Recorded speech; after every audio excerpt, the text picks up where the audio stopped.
So I don't always get a chance to smell every single fragrance that launches every year. Sometimes I'm a year late, months late or something. But along the way, during my travels, I discover something that I probably should have gotten my nose on when it first came out, because they are amazing fragrances. And today that's what I've got for you, 16 fragrances that I discovered last year that I think you guys need to know about. These came out within the last couple of years, so they weren't necessarily launched last year, but I haven't really spoken too much about these fragrances, but you need to know about them, and if you want to find out what they are, then please stay tuned.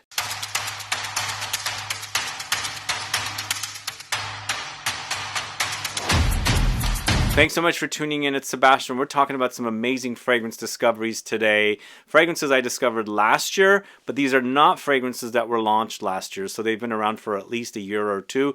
One or two of them you might have heard about on the channel, but they were definitely really great discoveries for me, and I think you guys need to know about them. So let's get started with the first fragrance. And I've been wanting to get my nose on the Hugo Boss, simply titled The Collection fragrances, their higher end collection of fragrances. And I finally did at the airport in Dubai. And I smelled all of them quickly. The one that jumped out at me is Magnetic Musk. Boy, this is super sexy.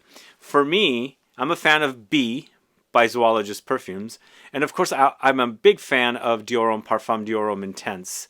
You take these two fragrances, B and Dior Homme Intense, that's what you have here, Magnetic Musk. So super delicious. It's musk, beeswax, clary sage, iris, tonka beans, and sandalwood for a super sexy fragrance. Just imagine those two fragrances.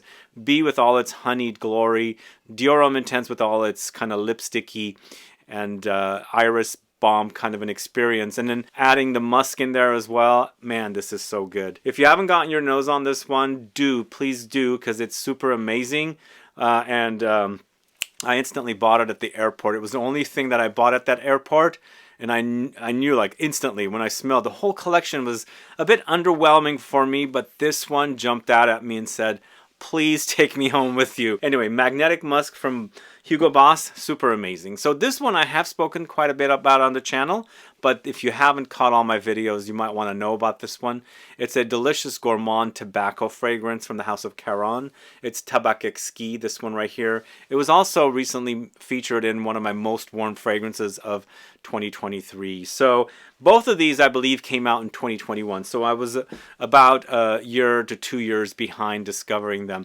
But TABAC EXQUIS is cinnamon bark, tobacco, chocolate accord, cocoa absolute, labdanum, benzoin, myrrh, ambroxan, jasmine, iris, and frankincense. It's definitely the tobacco that's a bit ashy and smoky. There's also frankincense in this, but lots of chocolate and cacao together, or cocoa absolute, to give you a very chocolatey gourmand experience along with the tobacco. You can kind of also maybe put this in the category of something like a holiday, because it's got that warm spiciness of the cinnamon bark, but there's also loads of ambery touches when it's drying down with some musk thrown in and some floral notes as well. So TABAC EXQUIS is super delicious.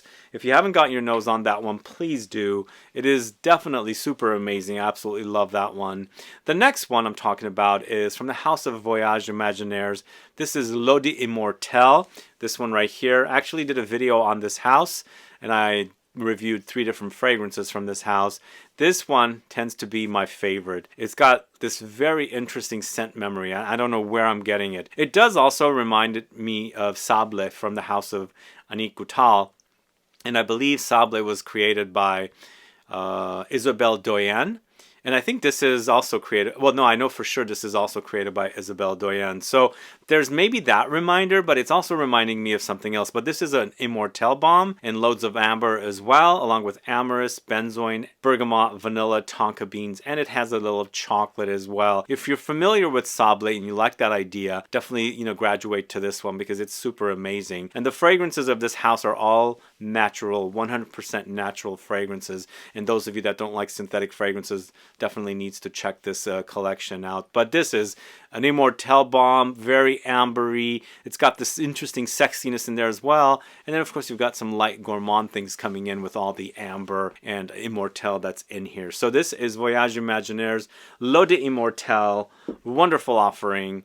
Then there's this next one. This next one was also a very early 2023 discovery for me while I was in London. It was a Selfridges exclusive from the house of BOADICEA the Victorious. It's Harmonious. And this one also is kind of sort of reminding me of, well, not kind of sort of, whereas Magnetic Musk reminds me of Bee and also Dior Homme Intense. This Harmonious is more of like Dior Homme Parfum, but really super concentrated, really, really intense. It's that DNA that I'm really addicted to, the Dior Homme Parfum DNA.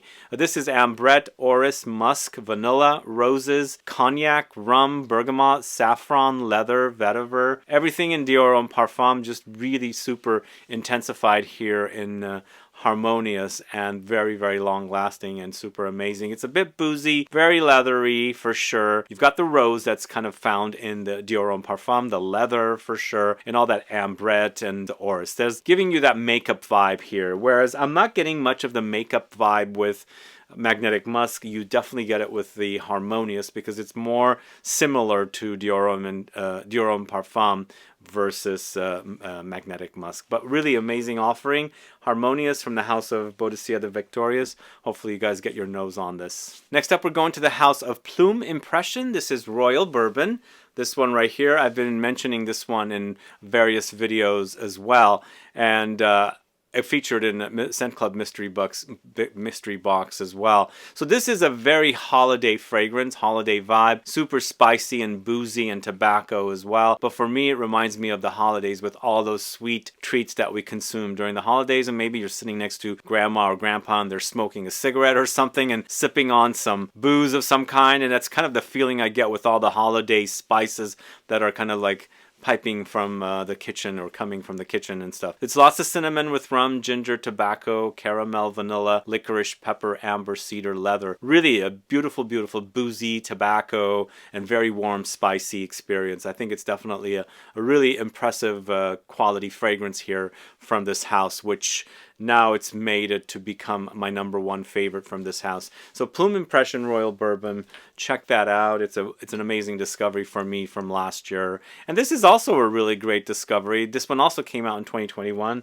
I believe the Plume Impression came out in 2022. The Loaded Immortelle was 2021 as well, I believe. And then the Harmonious was 2022. But this next one from the house of Estee Lauder, Radiant Mirage, came out in 2021. I'm surprised how good this is. Created by Quentin Biche. He did a great job with this one. It's kind of like a patchouli balm with a hint of Gris Dior from the house of Dior. So if you like that Gris Dior without that rosiness, because this one doesn't have rose, it's jasmine, you're probably going to like this one if you like that fragrance, because it does hint at it for sure. And I believe it's the patchouli that's in here that's reminding me of Gris Dior. But man, this is super sexy, really great trail, really wonderful trail, especially when it's warm, because the fragrance is not super dense, but it has that great trail that I really love, that lingering power that patchouli has in fragrances. And here with the jasmine and the sandalwood, super intoxicating and amazing. This has become my favorite in this Estee Lauder collection. I absolutely love it. And it's another Quentin Biche fragrance, and I've got another fragrance here he's created as well. So this guy's getting around for sure, creating some really great fragrances, and this is definitely one of them. So this is Estee Lauder Radiant Mirage, really wonderful offering. This next one is a fragrance you can probably find now at the discounters for around $50, $40, maybe even $30. This is from the house of Nikos Parfums. It's Sculpture Parfum. This takes me back to the early 90s when the original came out, and also fragrances like Minotaur from Paloma Picasso and Laura Biagiotti Uomo came out. So they were all kind of similar fragrances. And here they've taken the original sculpture and made it into a more concentrated parfum edition, which they've done a great job with. Really enjoyed this DNA and I love it, and it takes me back to the early 90s, as I said. But here we have Tonka beans, precious amber, bergamot, bourbon vanilla, orange flowers, lily of the valley, lavender, coriander, geranium. So it's kind of a very warm amber experience with lots of fresh notes and floral notes as well. So the way this fragrance is composed, you can kind of wear it even though it has all that warm notes. There's freshness behind it, surrounding it, so it doesn't make it very heavy for you to wear. And that's what I like about this one. It's the DNA, totally, like I said, takes me back to the early 90s with the fragrances I wore, back then, but kind of modernized and also intensified. If you've been a fan of the original sculpture and you wanted some more potency, this is definitely one for you to try. So it's definitely a really great discovery. I bought it for around 30 bucks on Joma Shop, and it's sold out. And then I see it now at FragranceNet, I think around the same price. So Sculpture Parfum from the House of Nikos Parfums. Check that out if you don't know that one. Next up, going to the House of Noem Paris. This is Soma. Really delicious gourmand fragrance here, created by Amélie Bourgeois with tonka beans. Tonka beans, lots of them. And there's also boozy notes here like rum. There's vanilla. There's caramel, heliotrope, suede, labdanum, cacao for a very delicious gourmand fragrance. The only thing is it does remind me of Mandorle a little bit from the House of... Oh man, I'm drawing a blank with the name of the brand, Soradora. So it does remind me of that fragrance because it's created by the same perfumer. But for some reason, this one seems a lot louder and a bit different, not identical. And the other thing with this one is I get cherries with it as well. Like I feel like there's like a cherry liqueur thing happening. No, it doesn't smell like Tom Ford's Lost Cherry. To me, it's more of like Wajan. But Wajan seems dry. This one seems wet, syrupier, plus that cherry thing happening. But it's a really, really delicious fragrance. Really a wonderful offering for me. So that's why I wanted to highlight it here. But it's Soma from the House of Noem. A great discovery for me from that house. Next up, going to a house called Astier de Velat. This is Linui, this one right here. And this one was a discovery for me through some friends during a fragrance show I had gone to. I wasn't able to buy it at that time, so months later I bought it when I visited their store in Paris.